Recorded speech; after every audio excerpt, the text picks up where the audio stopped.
Olá, está começando mais um GC Online e o tema de hoje está muito bom, então fique ligado aí. Mas antes a gente vai orar, vai falar com o Senhor. Estou aqui com os meus amigos, pastor Mateus, pastora Dani, Samuel, missionário, né, de Jesus, glória a Deus.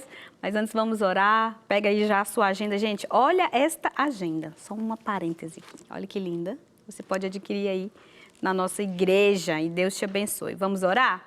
Pai, muito obrigada, Deus, por esse dia. Obrigado por tudo aquilo que o Senhor está construindo em nós e através de nós, pelo seu poder que se aperfeiçoa na nossa fraqueza. Obrigada, Senhor, por sempre nos instruir, nos dar sabedoria, discernimento e revelação da sua palavra e de quem o Senhor é. Continue fazendo isso na nossa vida, na nossa história, para que cada dia mais possamos ser mais parecidos com Cristo. Em nome de Jesus. Amém. Antes de eu falar, tu cantava sobre mim. Tu tens sido tão, tão bom pra mim. Antes de eu respirar, sopraste esta vida em mim.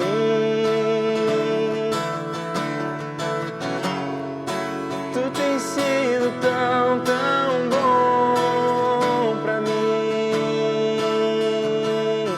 Oh, impressionante, infinito e ousado amor de Deus. Oh, que deixa as 99 só pra me encontrar. Não posso comprá-lo, nem merecê-lo, mesmo assim se entregou. Oh, impressionante, infinito e ousado amor de Deus.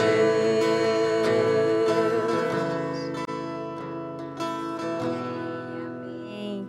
Gente, olha só o nosso título de hoje. Qual o papel da igreja na política segundo a Bíblia?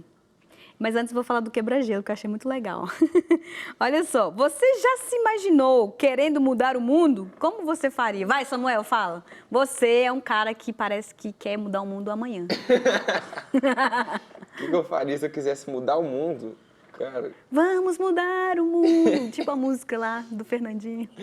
eu acho que para mudar o mundo assim de uma vez, eu acho que só apresentando Jesus pro máximo de pessoas que eu conseguisse assim. Crente, Boa, evangélico. Mas assim, muito bem. de um jeito prático, eu acho que seria apresentando Jesus para lideranças muito poderosas, porque para influenciar assim tão rápido tinha que ser gente que tem Que tem uma influência. agulha ali para mexer com muita gente. Oh, muito bom, gostei. E vocês, têm uma ideia aí? Ah, eu acho que eu teria que dar o reset. Fazer com o Senhor, né? Elimina Noé. tudo e começa de novo. Inunda de água, Porque tá aí demais, volta assim, é de um novo. milagre mesmo, é o que ele falou, só Jesus. Pra resolver o problema do mundo assim, só Jesus mesmo. Resolveu o problema no mundo, é o novo céu, nova terra, entendeu? Aleluia. Vai descer do alto Apocalipse. e pronto. Maranata. A outra já chegou no Apocalipse já. Mas amém, gente. São coisas, né, que a gente tem aí para conversar sobre isso. Abra aí comigo em Romanos 13, 1 ao 7. A gente vai falar um pouquinho sobre o papel da igreja na política segundo a Bíblia, certo? Então vamos lá. Toda alma esteja sujeita às autoridades superiores, porque não há autoridade que não venha de Deus. E as autoridades que há foram ordenadas por Deus. Por isso, quem resiste à autoridade resiste à ordenação de Deus. E os que resistem trarão sobre si condenação. Porque os magistrados não são terror para as boas obras, mas para as más. Queres tu não temer a autoridade? Faze o bem e terá louvor dela. Porque ela é ministro de Deus para o teu bem. Mas se fizerdes mal, teme, pois não traz em vão a espada, porque é ministro de Deus. É vingador para castigar o que faz o mal. Portanto, é necessário que lhe estejais sujeitos não somente pelo castigo, mas também pela consciência. Por esta razão também pagais tributo, porque são ministros de Deus, atendendo sempre a isto mesmo. Portanto, dai a cada um que deveis, a quem tributo, tributo, a quem imposto, imposto, a quem temor, temor, a quem honra, honra. Amém? Bom, gente, a gente está falando aqui da visão política segundo a Bíblia. E aqui a Bíblia traz orientações, o que a gente tem que fazer. E o meu título aqui na Bíblia, não sei como que está na sua, dependendo da tradução muda um pouquinho, mas está submissão às autoridades. Então, se tem algo que a gente precisa compreender sim, a igreja é o corpo de Cristo, sim, fazemos parte do reino dos céus, mas nós estamos na terra, né? A igreja institucionalmente está aqui, tem uma geografia, tem um endereço, não é? Tem impostos a serem pagos, tem ali o seu local, né, legalmente estabelecido para estar trabalhando naquele lugar, para estar se instalando naquele lugar.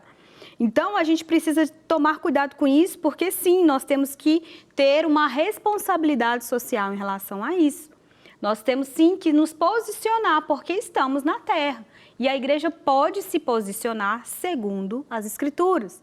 Não entrando numa militância que guerreia, que briga, que faz vandalismo, né, que faz práticas pecaminosas, segundo o mundo, para poder se posicionar. Mas a gente pode se posicionar perante as Escrituras, diante daquilo que a Bíblia está dizendo que a gente pode fazer, né? Então, se a Bíblia está falando que nós precisamos ser submissos às autoridades, né, superiores, nós precisamos ter esse cuidado. Peraí, eu posso sim ter o meu lugar de fala, eu posso ter a opinião, nós estamos num país livre, nós temos esse lugar, né? Nós temos aqui democracia, né? Esse é o nosso sistema político. E a gente pode sim, mas desde que nós venhamos estar num lugar bíblico, né? Respeitoso e submisso às autoridades. Né? Porque aqui o texto fala que a gente precisa estar submissa às autoridades superiores, independente de quem está lá. Como a gente tem falado nos programas antes aqui, né, os que a gente gravou já, né, toda instituição é instituída por Deus. Nós precisamos confiar na soberania do Senhor.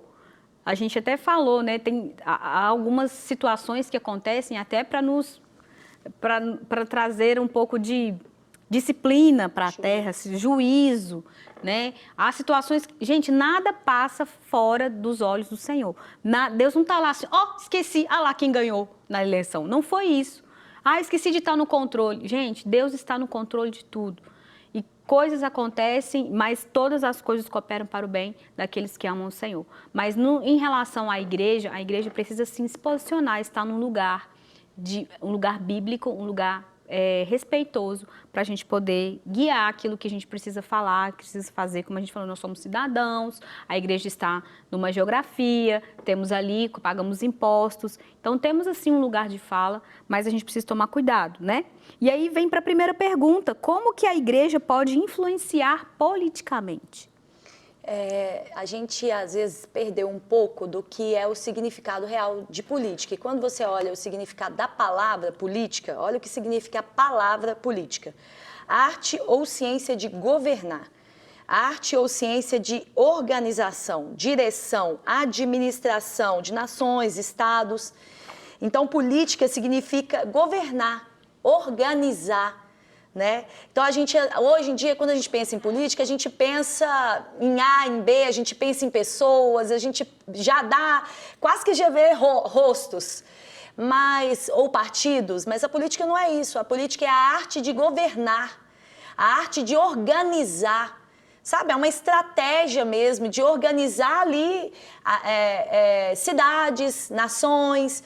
Então, quando nós pensamos isso, e pensamos, a igreja, como ela pode fazer? Sendo cristocêntrica. Se a igreja ela for firmada em Cristo e ela for firmada na palavra de Deus, ela vai governar como Cristo. Ela vai influenciar como Cristo. A igreja, ela tem esse papel, porque ela é a noiva de Cristo, ela é o corpo de Cristo. E o papel dela é realmente trazer esse reino, esse governo dele à terra. Então, quando a igreja ela é firmada mesmo na palavra de Deus, ela não abre mão dos princípios da palavra de Deus, ela governa como Cristo. Ela exerce influência como Cristo. E Jesus foi o homem que exerceu a maior influência na terra. Quem acredita ou não no cristianismo, estuda sobre Jesus.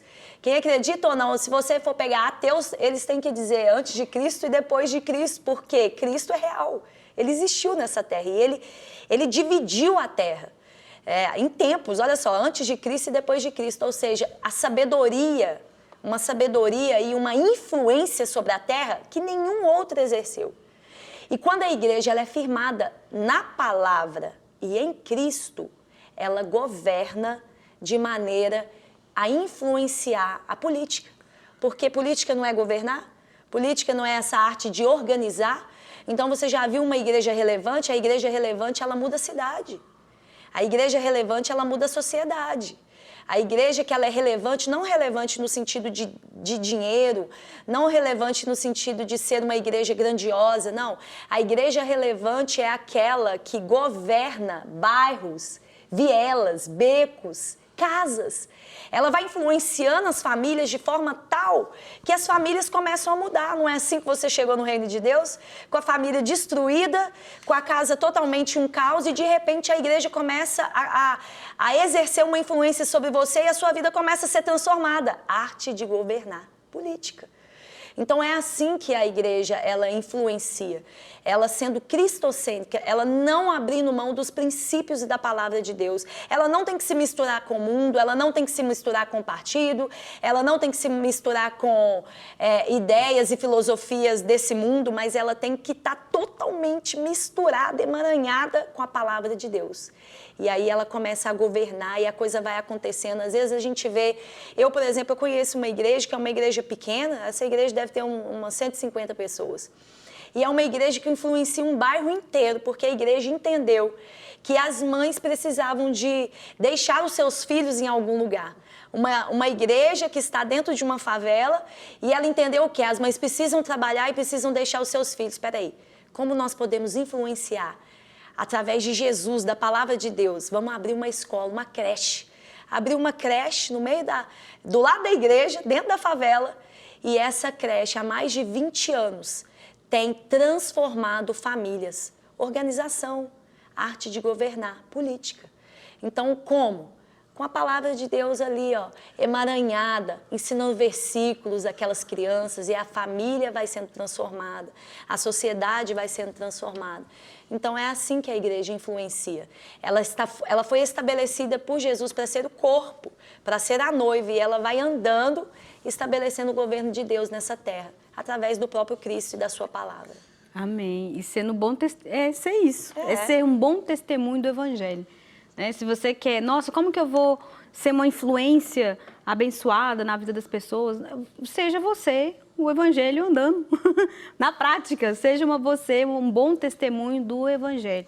A igreja que testemunha o Evangelho, que vive conforme as ordenanças bíblicas, ela é influente. E aí eu vou trazer até mais para um lugar mais responsável, que a igreja precisa pagar imposto, ela precisa dar exemplo, dar a César o que é de César, dar a Deus o que é de Deus. A igreja precisa sim responder legalmente, andar juridicamente certa, ela precisa sim responder ao governo e às autoridades, né? E nisso, ela sendo esse bom testemunho do Evangelho, porque a palavra fala para a gente ser submisso, a palavra fala para a gente pagar tributo, dar tributo, pagar imposto, fala sobre honra. Então, a igreja que não está ali para poder tacar pedra naquele político, né? Mas está ali, gente, vamos orar. Ele está lá, né? Fulano está lá, ela está lá, seja quem for o político que talvez um ou outro não concorde, mas o que a palavra manda dizer? Manda a gente submeter à autoridade que foi instituída e orarmos por essas pessoas, né? Orando e se submetendo. Ah, não, já que é fulano que está no governo, agora também não vou pagar mais imposto. Está errado, porque a palavra não fala para a gente fazer isso. Mas né? devemos nos submeter àquilo que está em concordância com a palavra, né? Sim. Por exemplo, se o governo cria uma lei aí que pode todo mundo agora abortar, então aí a menina está dentro da igreja, faz as coisas erradas e fica grávida. Não, a lei está dizendo que eu posso abortar. Não, mas a lei de Deus não. Então eu me submeto àquilo que está constituído pela palavra. Se está fora da palavra, aí já não dá a nossa pra... submissão, ela não está... Essa submissão terrena seja até seu marido, seu pai, sua mãe, Ela não né? está acima da Nenhuma submissão dessas de Deus. submissões, elas têm que estar acima da autoridade de Deus, né? Então, a gente está falando aqui, né, sobre estarmos ali sobre as leis, estarmos sendo submissos em relação a autoridades que realmente, se elas ultrapassarem a regra da fé, se elas ultrapassarem as leis de Deus, a gente não é obrigado e nem deve se submeter a leis e ordens e direções que fogem da palavra de Deus, certo? E aí vem a outra pergunta: é saudável a igreja se envolver em questões políticas? Vamos lá. Até certo ponto, sim. A partir de certo ponto, não. Vamos Equilíbrio, entender. né? É o equilíbrio. Justamente. Vamos entender aqui isso, né? Aqui na lição está escrito assim: a igreja não trabalha partidariamente. Ela trabalha alimentando o povo com os princípios da palavra de Deus. Em que sentido que é saudável a igreja se envolver com política, né? A igreja, de alguma forma, ela está diretamente ligada à política porque a igreja é feita de pessoas que estão na sociedade, inseridas numa cultura, pessoas que têm um emprego, têm um trabalho, que estão dentro de uma universidade, pessoas que consomem arte, literatura, assistem filmes, que emitem opiniões. Então, de alguma forma, a igreja está ligada à política. Mas o trabalho da igreja não é de levantar a bandeira do político ou a bandeira do partido político e dizer vote nessa pessoa. Porque senão a gente vai estar depositando a nossa esperança, né, na pessoa. A gente vai estar depositando a nossa esperança E em um ser violando o humano. direito da Justamente. democracia, que é o nosso... Então, o papel da igreja não é colocar a cara do político. O papel da igreja é elevar os princípios. É mostrar, é expor os princípios. Né? O conhecimento da verdade vai gerar, né, mudança de visão nas pessoas. Então, nós vamos gerar a mudança que nós queremos, a transformação que nós queremos, pregando a verdade da palavra de Deus, ensinando os princípios da palavra de Deus. Porque nós, como seres humanos, temos uma graça, né, e é um dos atributos que foram comunicados de Deus a nós, que é essa possibilidade de pensar, de raciocinar, de escolher, de saber o que é certo e o que é errado. Nós somos seres morais, com liberdade moral, então nós podemos discernir entre o certo e o errado. Então a igreja, ela ensina os princípios e a partir dos princípios eu tomo as minhas próprias escolhas. Agora, é óbvio que o acesso ao conhecimento da verdade da palavra de Deus vai nortear as minhas escolhas, as minhas opiniões. É o que está dizendo aqui também. De alguma forma, tudo isso vai tocar nas decisões políticas de um cristão. Pois, né, não é coerente que alguém creia nas palavras das Escrituras e não leve isso em consideração na hora de eleger um representante para o povo ou defender uma pauta política. Então não é somente sobre uma opinião, é sobre uma cosmovisão, é uma visão de mundo. A Bíblia, a palavra de Deus, ela vai funcionar mais ou menos como os óculos que eu estou usando. Por meio dela eu enxergo e eu interpreto tudo ao meu redor, inclusive a área da política. Então eu vou olhar para as minhas opiniões políticas, eu vou olhar para aqueles que, né, a quem eu desejo eleger, as pautas defendidas por eles, pela ótica que eu tenho. É a ótica da minha vida, não é a Bíblia somente como um livro, como uma regra de uma religião. É a Bíblia como o meu estilo de vida. É o Evangelho como o meu estilo de vida. É o Evangelho como sendo a forma que eu enxergo e que eu interpreto o mundo, não só a igreja, mas o mundo. Isso norteia a forma como eu me comporto nos lugares, a forma como eu me relaciono com as pessoas, né, a minha valorização do ser humano. Isso toca a forma como eu lido com o dinheiro, inclusive como eu lido com a política também. Então, nós precisamos, né, ter essa clareza. A igreja, ela ensina princípios e o crente tem a liberdade de tomar suas escolhas. Mas é óbvio que as suas escolhas elas vão declarar abertamente quais são os princípios que têm norteado o seu coração. Né? Então existe aí um ponto, né? É saudável a igreja se envolver em questões políticas? Até certo ponto, sim. Agora, a partir do ponto, né, que se torna um domínio, que se torna, né, uma ditadura, isso já não é saudável, né? Não é o certo. Nós precisamos ensinar os princípios e as pessoas, elas norteadas pelos princípios, elas vão tomar suas decisões dentro da sua liberdade e dentro, né, do sistema democrático. É a gente ler a Bíblia, né, gente? Praticar. A gente não vê Jesus fazendo escândalos e fazendo situações militantes, assim, no sentido de agressividade, de destruir o ser humano, de acabar com as pessoas. Você não vê Jesus eliminando pessoas para poder defender uma situação. Então, a gente ter esse lugar. Peraí, o que a Bíblia ensina e como que eu posso escolher pessoas, né, e ouvir e ver aquilo que eu tenho que submeter ou não, segundo as Escrituras. A palavra precisa ser o nosso norte. Ela precisa ser aquele lugar onde nós venhamos olhar e ver, né? Por mais que às vezes você possa gostar ou não de um político, mas se aquilo que ele está defendendo está tudo ao contrário da palavra, a gente fica com a palavra, né? Mas é meu amigo, né? É o meu amigo que está lá se elegendo. Ele pensa tudo errado, ele age tudo errado, mas ele é meu amigo. Mas espera aí, o que eu quero? Eu tô querendo situações baseadas em preferências pessoais, ou eu estou olhando para a palavra e escolhendo pessoas sensatas, né? Pessoas que realmente estão ali compromissadas com a verdade para viver algo, para fazer algo, para governar, né, o lugar que eu moro, onde eu estou. E aí vai para a última pergunta, qual que é o limite, então, né, entre a influência e a perda do foco? Eu acho que vai muito da perca da centralidade de Cristo. A política e qualquer outro tipo de situação externa, ela consegue vir só até o limite da centralidade de Cristo, do poder, da soberania dele. Então, a partir do momento que eu perco o controle, calma, agora eu preciso depender de alguém, de algo fora de Cristo para que aconteça alguma coisa, para que eu acredite em alguma coisa, ou para que eu possa dizer se é bom ou ruim a partir de qualquer outra coisa que não seja Cristo, aí eu me perdi. Então, acho que para que isso seja realmente realidade, a gente consiga não perder a cabeça, mas manter um equilíbrio e continuar sendo cristão, continuar tratando bem o meu irmão, independente de tudo, é que a centralidade de Cristo, ela não muda, independente do político, do seu voto ou da decisão no dia da política, da eleição. Acho que é isso. Exatamente. Se o político virou o centro, né? Se ele virou a salvação, perdeu o controle. Porque o centro é Jesus, o foco é Jesus, isso é inegociável. E aqui em Efésios, né, até está aí na lição, fala assim, esse poder, Efésios 1, a partir do 20, esse poder ele exerceu em Cristo, ressuscitando entre os mortos e fazendo assentar-se à sua direita, nas regiões celestiais, muito acima de todo governo, toda autoridade, poder e domínio, e de todo nome que se possa mencionar, não apenas nessa era, mas também na que há de vir. Deus colocou todas as coisas debaixo dos seus pés e designou Cristo como cabeça de todas as coisas para a igreja, que é o seu corpo, a plenitude daquele que enche todas as coisas em toda e em qualquer circunstância.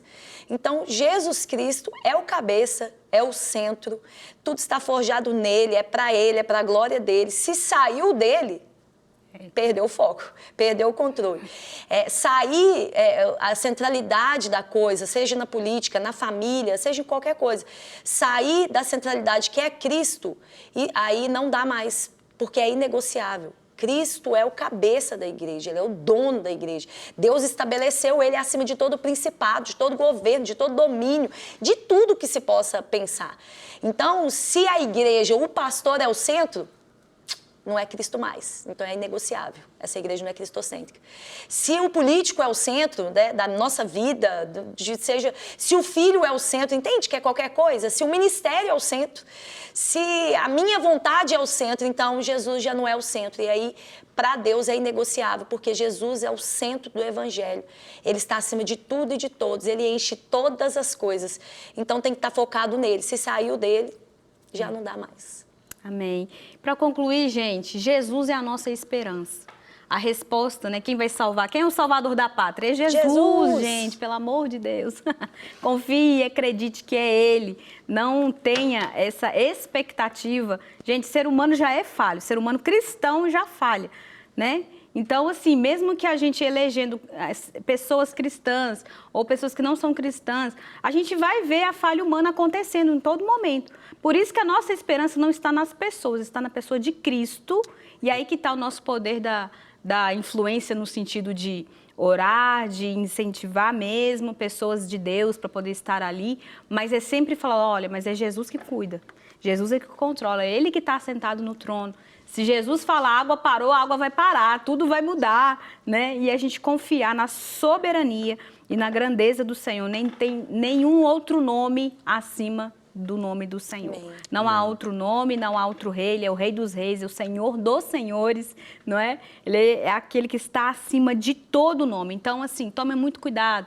Não deixe um nome de uma pessoa, né, dominar seu coração. Deixa o nome de Cristo, a centralidade de Cristo permear a sua história, a sua vida, em nome de Jesus. Porque o reino de Deus, ele é eterno, ele é para sempre, ele é firme, inabalável. E é nesse lugar que a gente precisa firmar a nossa fé. Amém? Então, nas aplicações práticas aqui, rapidão, seja coerente com os princípios da palavra, né? Ame o próximo, gente, cuidado aí, né? Ame as pessoas acima das suas opiniões, ame elas, né? Se elas têm opiniões diferentes, prega a palavra, não vai errar. Prega o evangelho, fala de Jesus, né? Abraça essa pessoa. A gente não muda ninguém, quem muda é Cristo e a gente está contando com o Senhor mesmo. Então, ame as pessoas, eleja pessoas que apontam para Jesus. Claro que não existem pessoas perfeitas, mas a gente pode ali escolher pessoas que combinam ali com aquilo que ela está pensando, com a palavra, e a gente ser mais sábio nesse momento. Amém? Então, vamos orar? Pai, muito obrigada, Senhor, por esse dia. Obrigada por esse ensino, que nós venhamos a praticar. Nós não venhamos ser somente ouvintes, mas praticantes, reflexivos, compassivos, pacientes. Pai, naquilo que o Senhor tem para nós fazermos. Deus, como cidadãos aqui nessa terra, mas também como cidadãos dos céus, que nós venhamos ter entendimento, sabedoria daquilo que o Senhor tem para nós, em nome de Jesus. Amém. As luzes para as sombras, escala montanhas pra me encontrar. Derruba muralhas, destrói as mentiras pra me encontrar. Traz luz para as sombras,